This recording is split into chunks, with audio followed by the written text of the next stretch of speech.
یہ گزرتی رات زین کے لیے کانٹوں پر سونے جیسی تھی۔ نیند تو کیا آنی تھی، الٹا بستر پر جیسے جلتے کوئلے بچھے ہوئے تھے۔ سب سے زیادہ اسے سحر کی لاپرواہی کھلی تھی۔ کیسی لاپرواہ تھی وہ لڑکی! کیا اپنے اور اس کے درمیان رشتے سے اس قدر ناواقف اور انجان تھی؟ بس اسے ایک سوال زیادہ شدت سے بے چین کر رہا تھا۔ کیا وہ بھی جانتی تھی کہ ملک کے لیے اس کو پسند کیا جا رہا ہے؟ کیا وہ خود بھی ملک کو اپنے لیے پسند کر چکی تھی؟ جانے کیوں، مگر آج اس سوال نے زین کا سانس لینا مشکل کر دیا تھا۔ اور یہی وہ نازک لمحہ تھا جس میں وہ ایک مشکل ترین فیصلہ کر گیا تھا۔ جب کمرے سے باہر نکلتا، اپنے ماں باپ کے کمرے کے پاس پہنچتے دروازے پر دستک دی، اور تب تک دی جب تک دروازہ نہیں کھول گیا۔ دروازے پر کھڑے الیاس صاحب اسے گھورنے لگے جو رات 3 بجے ان کی نیند خراب کر کے کھڑا تھا۔ اب کیا مصیبت آن پڑی ہے یار؟ انہوں نے غصے سے پوچھا، پر وہ انہیں نظر انداز کرتا کمرے کے اندر داخل ہوا۔ بیڈ پر ہی اس کی ماں نیند سے جاگی بیٹھی تھی، اور کچھ یہی حال ان کی دوسری جانب نیند میں جھولتی سحر کا تھا، جو دروازے پر ہوئی مسلسل اور زوردار دستک سے اٹھی تھی، اور اب سب کی طرح حیران پریشان زین کی طرف دیکھتے نیند بھگانے کی کوشش میں تھی۔ اور یہ کوشش زین کے اسے کہے گئے پہلے جملے پر ہی کامیاب ہوئی تھی، جب وہ اس کے مقابلے آتے سنجیدگی سے بولا تھا، اپنے کمرے میں چلو سحر۔ سنجیدگی سے سحر کو کہا، جواباً سحر الیاس صاحب کو دیکھنے لگی۔ اپنے کمرے میں جاؤ زین، الیاس صاحب نے سختی سے کہا۔ کمرے میں ہی جانا ہے، پر اپنی بیوی کو ساتھ لے کر، گہرے لہجے سے جتاتا وہ پوری طرح سحر کی جانب متوجہ تھا۔ تو الیاس صاحب کا دل کیا اس کا منہ توڑ دیں۔ کمرے میں جاؤ، ابھی اس متعلق صبح بات کریں گے۔ انہوں نے گہری سانس بھرتے کہا، تم اٹھ رہی ہو یا میں اپنے طریقے سے اٹھاؤں؟ الیاس صاحب کو نظر انداز کرتا وہ سحر کی طرف متوجہ ہوا۔ جواباً سحر آبدہ بیگم پیچھے چھپنے لگی، لیکن زین نے سینے میں سے بازو سے کھینچ کے کھڑا کیا۔ سیدھی بات، تمہاری کھوپڑی میں گھستی نہیں ہے، اور اس کی وجہ بھی میرے ماں باپ ہیں، جنہوں نے ضرورت سے زیادہ تمہیں شے دے رکھی ہے۔ دانت پیتے وہ اپنے ساتھ سحر کو لیے جانے لگا، جب سحر رونے والے منہ بنا لگی۔ خبردار، جو اس کا رونا دیکھ کر آپ لوگ درمیان میں آئے۔ یہ بیوی ہے میری، اور ہمارے درمیان آپ لوگ مداخلت نہیں کر سکتے۔ الیاس صاحب کو آگے بڑھتا دیکھ وہ قطعی لہجے میں بولا، تو لب بھیجتے انہیں مجبوراً خاموش ہونا پڑا۔ سحر کے رونے کے باوجود وہ اسے کھینچتا ہوا اپنے کمرے میں لے آیا، اندر لا کر کمرے کا دروازہ اندر سے لاک کیا، اور پلٹ کر اس چھوٹی فساد کی پوٹلی کی طرف دیکھا جو کمرے کے درمیان روتی ہوئی کھڑی تھی۔ بیبی پنک کلر کی باربی ٹی شرٹ اور ٹراؤزرز میں بال کھولے، اس لباس میں اس کا نوخیز وجود نمایاں تھا۔ زین نے نظریں نہیں پھیری تھیں، بلکہ وہ اس کا مکمل جائزہ لے رہا تھا۔ رونا بند کرو سحر، اس نے غصے سے کہا، مجھے ماما کے پاس جانا ہے۔ زین کو اس کا بچکانہ انداز زہر لگا۔ وہ اتنی بچی نہیں تھی جتنا اس کے ماں باپ نے اسے بنا رکھا تھا۔ بہت شوق ہے تمہیں ان کی پرائیویسی ڈسٹرب کرنے کا، شرم نہیں آتی ان کے درمیان سوتے ہوئے؟ کتنی بڑی ہوگی وہ، پر عقل ایک ٹکے کی نہیں ہے۔ وہ ایک دم بھڑکا تو سحر ڈر کر 2 قدم پیچھے ہوئی۔ کیوں گئی تھی ملک کے ساتھ باہر؟ اب وہ اصل مدعے پر آیا تھا جس کی اسے تکلیف ہو رہی تھی، کتابیں لینے۔ ملک پھر مجھے لب چباتے جواب دیا، ملک تم سے چھوٹا ہے یا تمہارے چاچا کا لڑکا؟ بھائی بولو، بڑا ہے تم سے، میری عمر کا ہے۔ زین نے پھنکارتے ہوئے اسے آنکھیں دکھائیں۔ انہوں نے کہا وہ میرے دوست ہیں۔ ابھی سحر نے اتنا ہی کہا جب زین نے بازو سے کھینچتے اسے قریب کیا۔ وہ کٹی ڈال کی طرح اس کے سینے سے آ ٹکرائی۔ شٹ اپ سحر، اس نے کہا، اور تم نے مان لیا میری تو بات ایسے کبھی نہیں مانی، ہمیشہ میری بات کی نفی کی، اور اب اگر تم نے کوئی فضول بکواس کی تو معلوم ہے نا میں کیا کروں گا؟ زین نے جتاتے ہوئے پوچھا، تو سحر نے فوراً روتے ہوئے ہاں میں سر لایا، مجھے اور میرے ٹیٹو اور ٹچکو کو فارم ہاؤس والے مگرمچھ کے سامنے ڈال دیں گے۔ وہ تو تابعداری سے بتا رہی تھی، مگر اس کے ٹچکو پر زین اٹکا تھا۔ اب یہ ٹچکو کون ہے؟ چونکتے پوچھا، مگر تمام تر توجہ کا مرکز اس کا ہوش ربا، نازک اور دلکش وجود تھا۔ میرا دوسرا ریبٹ۔ سحر کے خوبصورت جواب پر زین نے اسے ایک زبردست گھوری سے نوازا۔ خیر، اس مگرمچھ والی دھمکی کا تم پر خاطر خواہ اثر نہیں ہوا؟ اب تمہیں وہ سزا دینی ہے جس کے بعد تمہارے اندر کچھ عقل آئے۔ لہجہ خمار، آلود اور بہکا ہوا سا تھا۔ پتہ نہیں یہ سب اس مضبوط پاکیزہ بندھن کا کرشمہ تھا، یہ آج ملکیت کا احساس یوں سر چڑھ کر بول رہا تھا۔ تبھی کیا احساس سحر کی کمر پر ہاتھ باندھتے سحر کو قریب کیا، اور کچھ بھی سمجھنے سے پہلے سحر کے چہرے پر جھکا تھا۔ اپنے نازک وجود پر کسی مرد کا وہ بھی محرم پہلا احساس تھا، وہ بھی بہت انوکھا اور جان لیوا تھا۔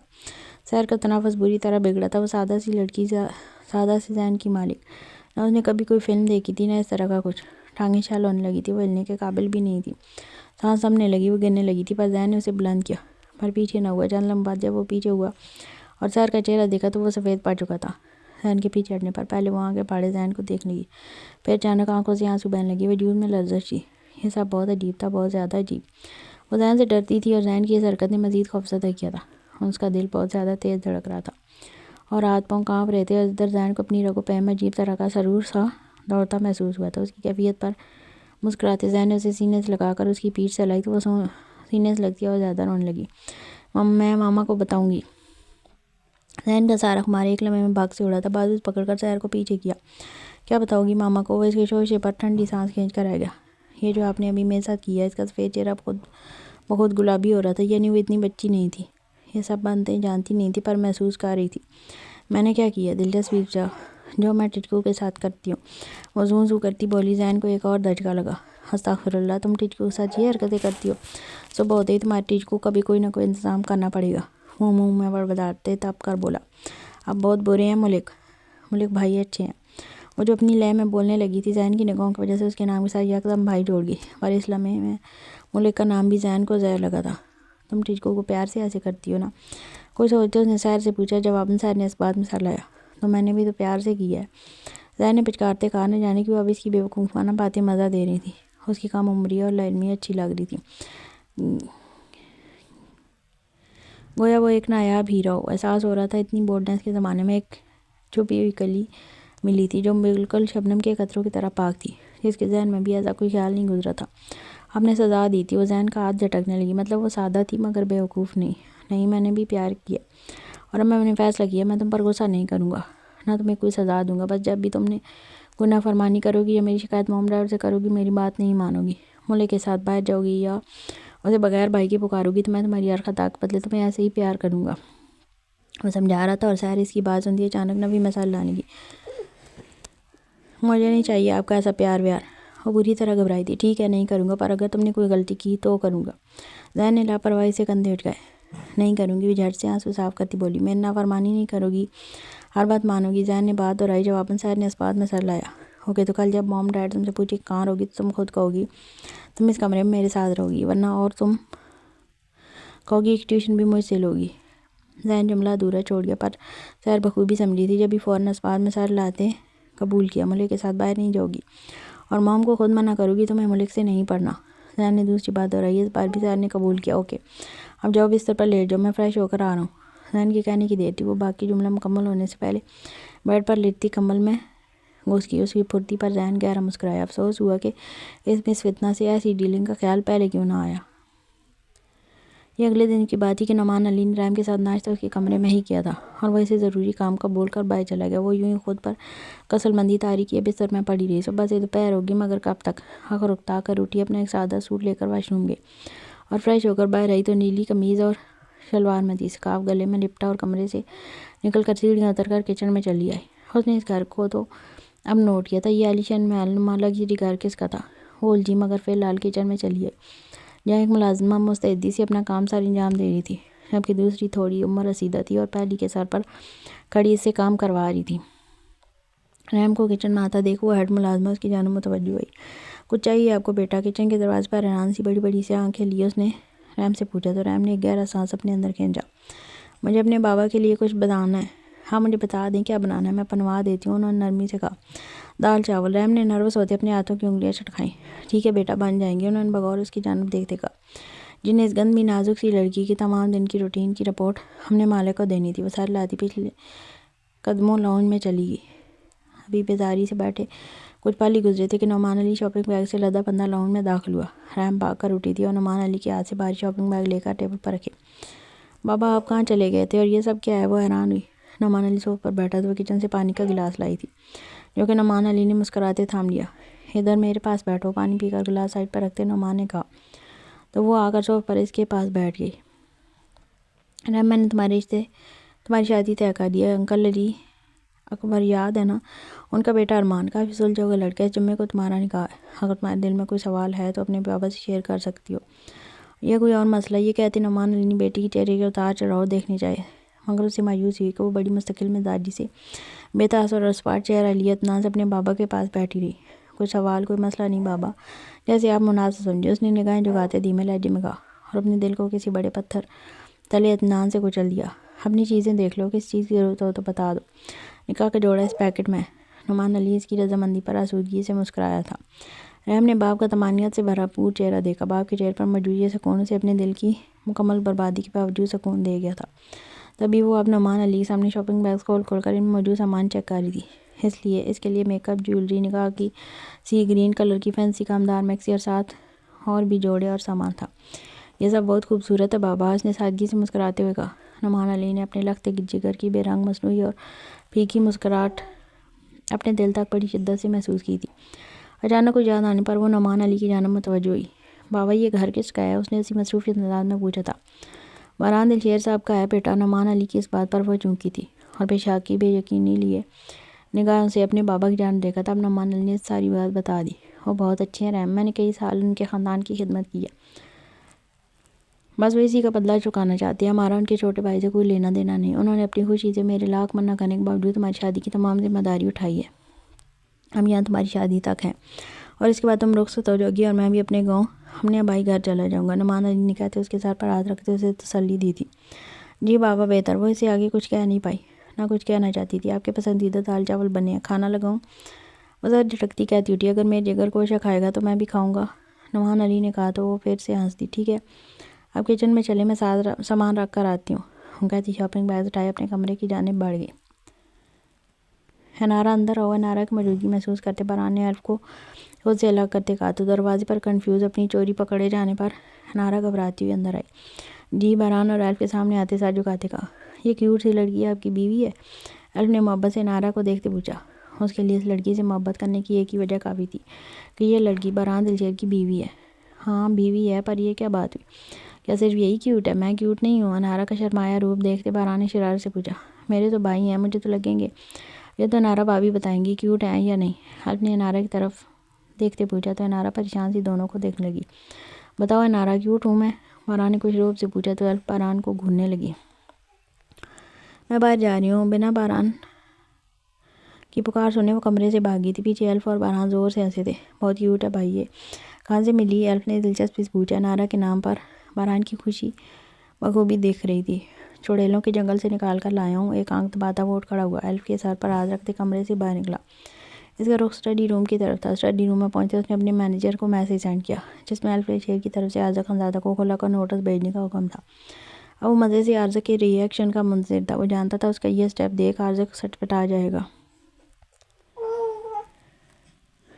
زبیر سو کر اٹھا تو وہ اپنے کمرے کو خالی پایا. ایک دل فریب مسکراہٹ ہونٹوں پر رقصاں تھی. گزری شب بے حد حسین تھی. وہ فریش ہوتا کچن میں آیا تو نمک سے انڈا فرائی کرتے دیکھ چوکر سے بازو ٹکا گیا. ایک نظر اس کے حلیے پر ڈالی تو لب دبا کر مسکراہٹ ضبط کی. بار بار اس کی بڑی سی شرٹ کی باری بڑی آستینیں اوپر کرتی وہ جھنجھلائی ہوئی تھی. اسی چکر میں اس کی فیوریٹ شرٹ کا آستین بھی گندا کر چکی تھی. اتنی بڑی شرٹ ہے یہ, اس میں تو میرے ساتھ ایک اور بھی آ جائے. سرمش کی جھنجھلائی آواز پر زبیر نے آگے بڑھتے یکدم اسے اپنے اثار میں لیا. سرمش کے منہ سے ہلکی سی چیخ لگی. پیچھے ہٹے پلیز, میرا انڈا جل جائے گا. شرم پر جھنجھلاہٹ کا پردہ ڈالتی وہ لاپرواہی سے بولی, ورنہ در حقیقت اس کے لمس سے سکڑ کر پھیلا تھا. انڈے کی فکر ہے اپنے شوہر کی نہیں جو کمرے سے رو کر آیا ہے. زبیر کا لہجہ سنجیدہ ہوا تو سرمش چونک کر پلٹ کر زبیر کا چہرہ دیکھا. کیوں روئے ہیں آپ؟ زبیر کے گال پر ہاتھ رکھتے فکر مندی سے پوچھا. جبرائیل, اس کی فکر مجھے سکون نہیں لینے دے رہی. وہ واقعی غمزدہ تھا. یکدم سرمش کو سینے سے بینتے رنجیدگی سے کہا, پریشان مت ہوں, سب ٹھیک ہو جائے گا زبیر. سرمش نے اسے تسلی دی مگر بری طرح چونکی تھی. لیکن یہ جبرائیل کون ہے؟ سرمش کو بھی فکر لاحق ہوئی. زبیر اس سے پیچھے ہوتا اس کا چہرہ دیکھا. جبرائیل محمل شایان اور ایرا کا چھوٹا بھائی. بہت سنجیدگی سے انتہائی غیر سنجیدہ بات کی تھی. سرمش کو چند لمحے لگے سمجھنے میں اور آنکھیں حیرت سے پھٹ پڑی. پھر غصے سے زبیر کے سینے پر ہاتھ مارتی وہ پیچھے ہوئی. ہم نے انڈا دیکھا تو انڈا مبارک سیاہ فرائی پین میں سیاہ ہوا فرائنگ پین کا یہ ایک حصہ لگ رہا تھا. بہت برے ہیں زبیر آپ. اور کتنے بچے ہیں آپ کی لسٹ میں؟ ایک ہی بار بتا دیں, میں ان سب کے نام یاد کر لیتی ہوں, پھر ایک ہی ساتھ فکر کریں گے ان کی. غصے سینے پر ہاتھ باندھے وہ کڑی کڑی زبیر کو بہت کیوٹ لگی.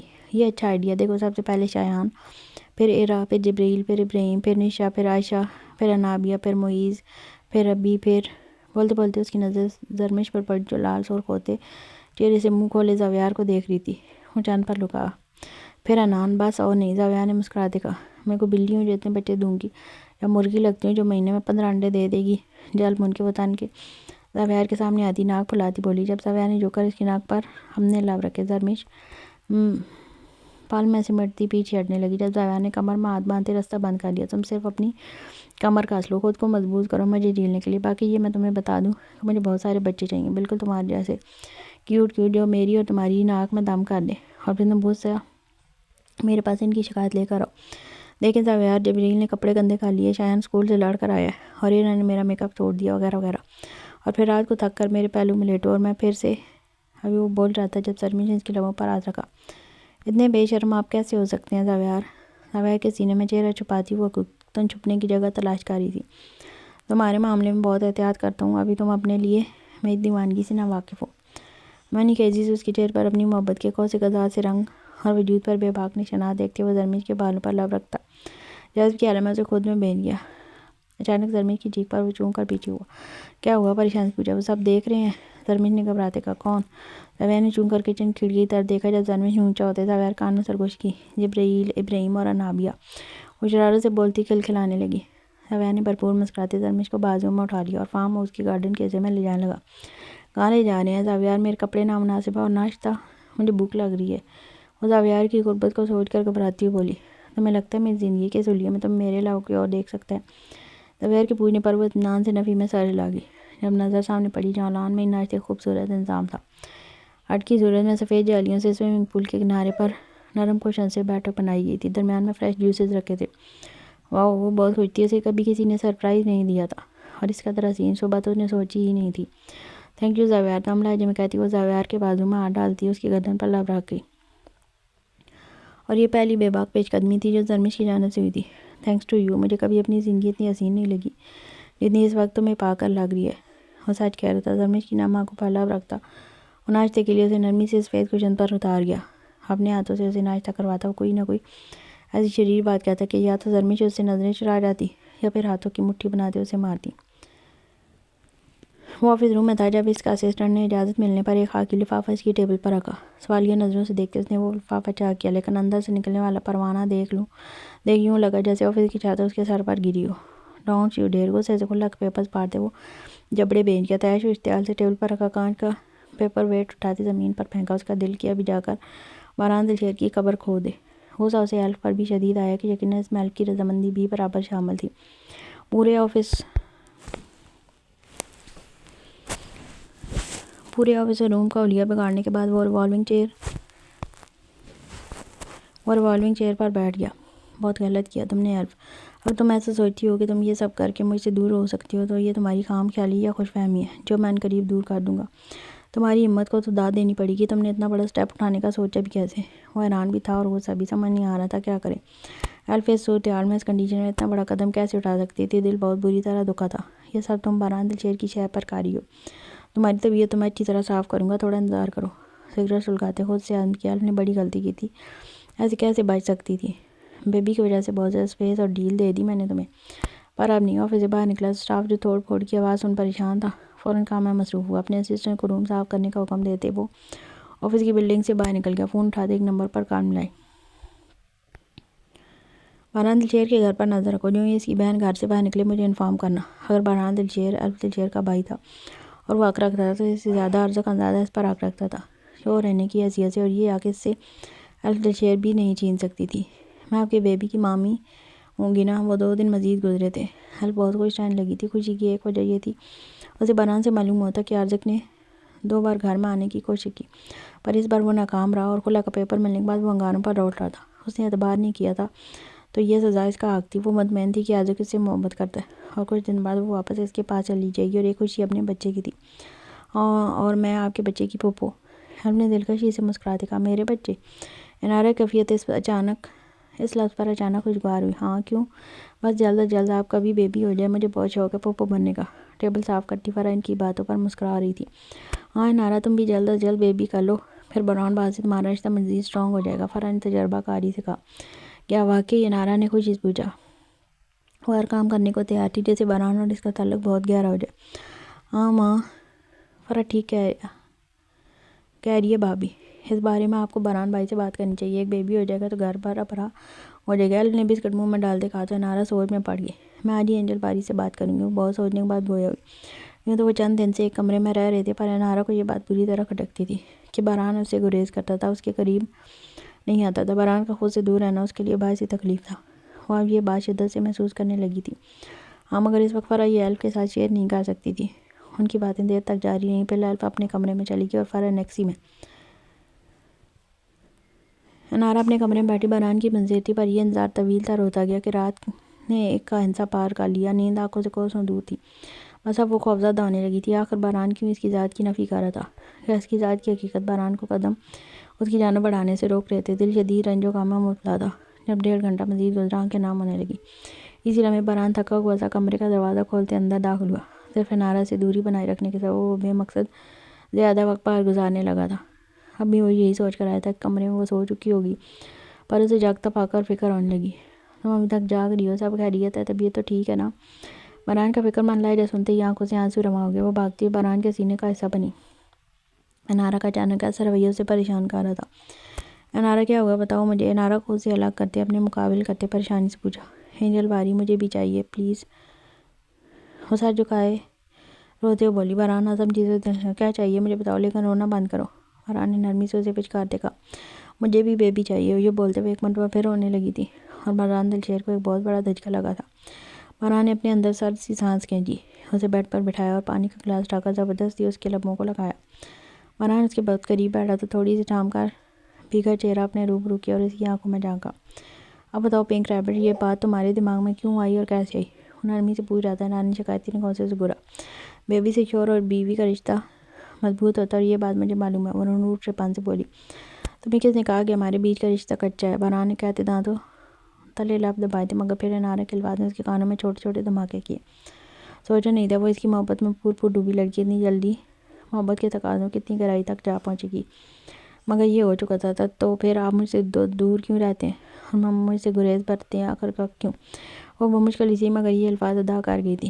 آنکھوں سے بے آواز آنسو بہائے گئے۔ کہیں اس وجہ سے تو نہیں کہ میرے ساتھ غلط ہوا تھا اور میرا تعلق اس گندی جگہ سے؟ خاموش ہو جائے انارا۔ باران نے پہلی مرتبہ اس کے گلابی لبوں پر انگلی رکھتے ذرا سا سخت لہجہ اختیار کیا۔ یہ اپنے دماغ میں کس قسم کی فضول ترین سوچیں پال کر بیٹھی ہو؟ تمہیں لگتا ہے مجھ سے اس چیز سے کوئی فرق پڑتا ہے؟ اگر فرق پڑتا تو میں تم سے نکاح ہی کیوں کرتا احمق لڑکی؟ باران دلشیر کا کہنا مگر اس کے رونے میں شدت ہی آئی تھی۔ باران نے اسے چپ کروایا۔ اوکے فائن، وہ کہتا اٹھا اور ڈریسنگ روم تک گیا۔ جب وہاں سے باہر نکلا تو اس کے ہاتھ میں ایک پیکٹ تھا۔ جاؤ یہ پہن کر آؤ، باران نے بے تعصب مگر نرم لہجے میں کہا تھا۔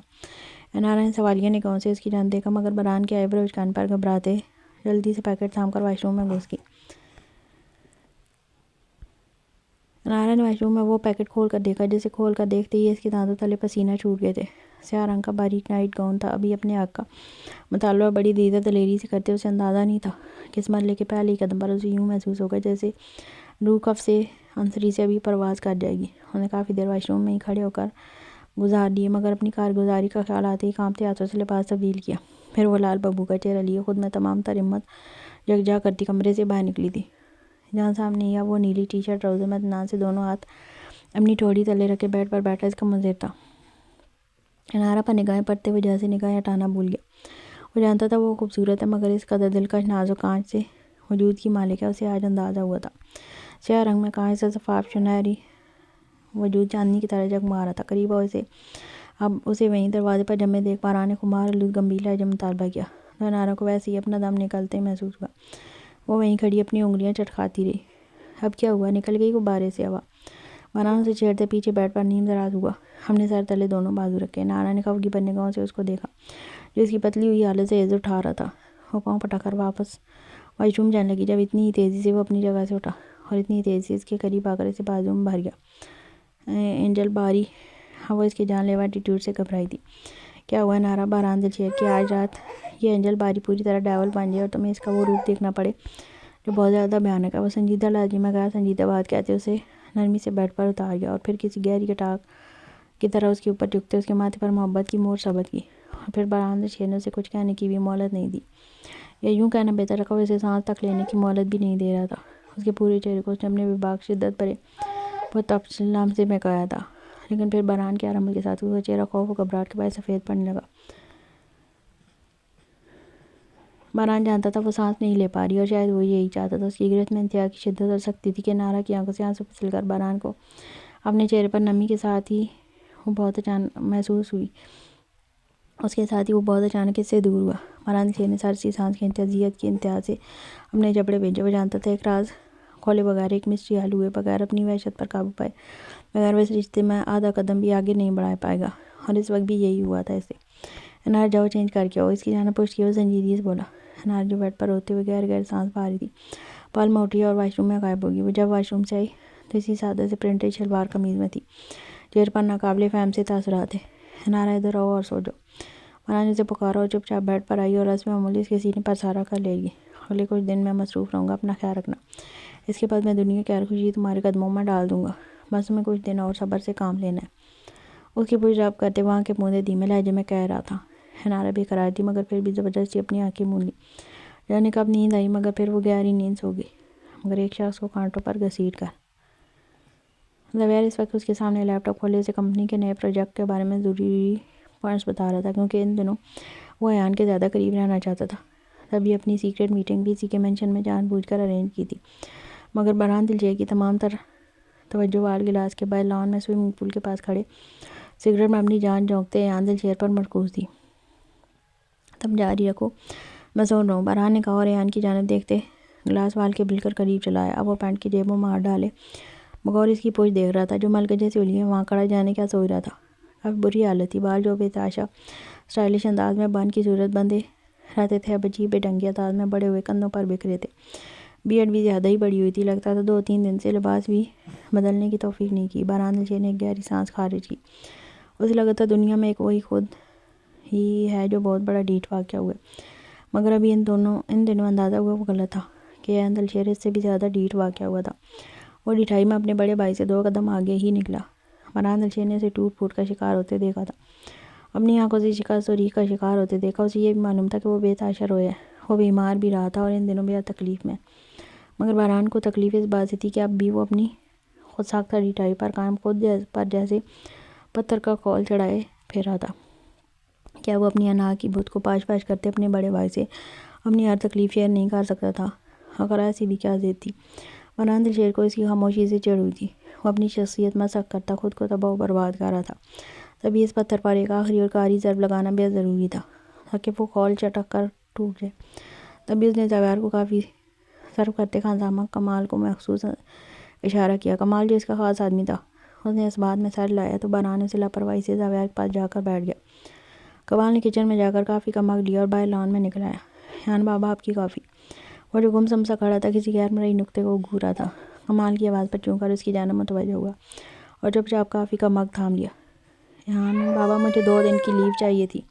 کمال نے اسے اپنی جانب متوجہ کیا جس کی لہو رنگ آنکھوں سے عجیب سی وحشت ٹپک رہی تھی۔ خیریت فیملی میں تو سب ٹھیک ہے نا؟ ایان نے خود کو کمپوز کرتے پوچھا۔ پہلے نعمان علی اور پھر کمال۔ اسے کسی کے خود کو چھوڑ جانے کے نام سے ہی وحشت سی ہوئی تھی۔ جی ہاں، فیملی میں سب ٹھیک ہے۔ دراصل پرسوں جمعہ کو نعمان علی کی بچی کا نکاح اور رخصتی ہے، اسی میں شرکت کرنی ہے مجھے، سوچا ایک دن پہلے ہی چلا جاؤں گا تو آج بتا دوں گا اس کا۔ کمال نے کمال اطمینان سے کہتے جیسے ایان دلشیر کی روح کا ایک حصہ ادھیڑا تھا یا سینے سے کلیجہ نکال کر اپنے پیروں تلے کچلا تھا۔ اسے سمجھ نہ آئی، بس دھڑا دھڑ 7 آسمان اپنے سر پر گرتے محسوس ہوئے، کانوں میں جیسے چھوٹے چھوٹے دھماکے سے ہونے لگے۔ ایان بابا تو میں لیو پر جا سکتا ہوں؟ کمال کو اسے پھر سے مخاطب کرنا پڑا۔ نعمان علی، اس کا فون آیا تھا کیا؟ نمبر تو بند ہے اس کا۔ ایان کو بولنے میں شدید تکلیف ہو رہی تھی، اس لیے اس نے اپنا گلا کھنکاتے اسے بری طرح رب کیا۔ نہیں، اس نے کہا اس کا فون چوری ہو گیا اس لیے نمبر تو بند ہے۔ میری ملاقات تو مارکیٹ میں ہوئی تھی، تو وہ شاید بچی کے نکاح کا جوڑا لینے آیا ہوا تھا، تو تب بتایا اور دعوت دی تھی۔ اور ایڈریس تو دیا ہوگا؟ ایان نے کھانستے کافی کا مگ پاس پڑی کرسی پر رکھا۔ نکاح کا جوڑا؟ سینے میں درد کے ابال سے اٹھنے لگے، یوں لگتا دم گھٹ جائے گا۔ نہیں ایان بابا، اس نے کہا تھا فون آن کر کے ایڈریس بھیج دے گا۔ کمال کی بات مکمل نہیں ہوئی تھی، ایان جھٹکے سے اس کے سامنے سے ہٹا اور لمبے لمبے ڈاگ بھرتا اندر لاؤنج میں گیا۔ کمال کا کام پورا ہو چکا تھا، لہٰذا وہ اطمینان سے کچن میں چلا گیا۔ ادھر وہ وحشت، خوف و اذیت جیسی ملی جلی کیفیت لیے لاؤنج میں آیا اور دھاڑ سے برہان دلشیر کے سامنے پڑے لیپ ٹاپ کو دھماکے سے بند کر دیا۔ Ayan what the? برہان کچھ سخت الفاظ کہتا مگر ایان کے تاثرات ایک خاموشی سے اسے دیکھنے لگا۔ زبیر بھی اس کی جانب متوجہ ہوا تھا۔ وہ برہان دلشیر کے کمینے پن سے مزید متاثر ہوا تھا کہ اس کی چلائی چال کا حسب معمول رد عمل سامنے آیا تھا۔ کیا آپ چاہتے ہیں کہ آپ میری بچپن سے لے کر اب تک کی تمام محرومیوں کا ازالہ کریں؟ ایان کے بے طاس اور اسپاٹ لہجے میں اس قدر سرد مہری تھی کہ زبیر خان ذات کے ماتھے پر بل پڑ گئے۔ برہان دلشیر کھڑا ہوتا اس کے سامنے آیا۔ ہاں، وہ ازالہ کرنا چاہتا ہوں۔ اس لیے مجھے کیا کرنا ہوگا؟ برہان نے کہتے اس کے ٹوٹ پھوٹ کا شکار ہوتے شکستہ وجود کو دیکھا اور بڑی مشکل سے خود پر ضبط کیا۔ اگر آپ یہ چاہتے ہیں کہ یہ سب ہو جائے اور میری آپ سے تمام ناراضگی اور گلے شکوے دور ہو جائیں تو مجھے وہ چاہیے۔ میں اسے شادی کرنا چاہتا ہوں۔ آپ اس کی شادی صرف اور صرف مجھ سے کروائیں گے؟ سن ہوتے اعصاب اور شل ہوتے جسم جاں کے ساتھ ایان دلشیر نے اپنا مدعا بیان کیا۔ برہان دلشیر نے سوکھا سانس لیا۔ محبت کرتے ہو اس سے؟ برہان نے اب کی بار سختی سے اسے پوچھا تھا۔ پتہ نہیں۔ اس سوال کا جواب دیتے وہ بری طرح جھٹپٹایا تو زبیر نے افسوس کے ساتھ نفی مثال لایا کہ اتنا سب ہونے کے باوجود اس ڈھیٹ آدمی کو آخر محبت کا اعتراف کرنے میں کون سی رکاوٹ مانے تھی؟ ڈونٹ وری، نعمان علی کی بیٹی کی شادی تم سے ہی ہوگی۔ برہان نے کہتے اس کے کندھے پر ہاتھ رکھا۔ ابھی کمال نے بتایا نکاح ہے اس کا جمعے کو۔ Why I am not? Burhan نے کہا ابھی کمال نے بتایا نکاح ہے اس کا جمعے کو۔ What? Why I am not? Burhan نے کہا ابھی کمال نے بتایا نکاح ہے اس کا جمعے کو۔ What? Why I am not? Burhan نے کہا ابھی کمال نے بتایا نکاح ہے اس کا جمعے کو۔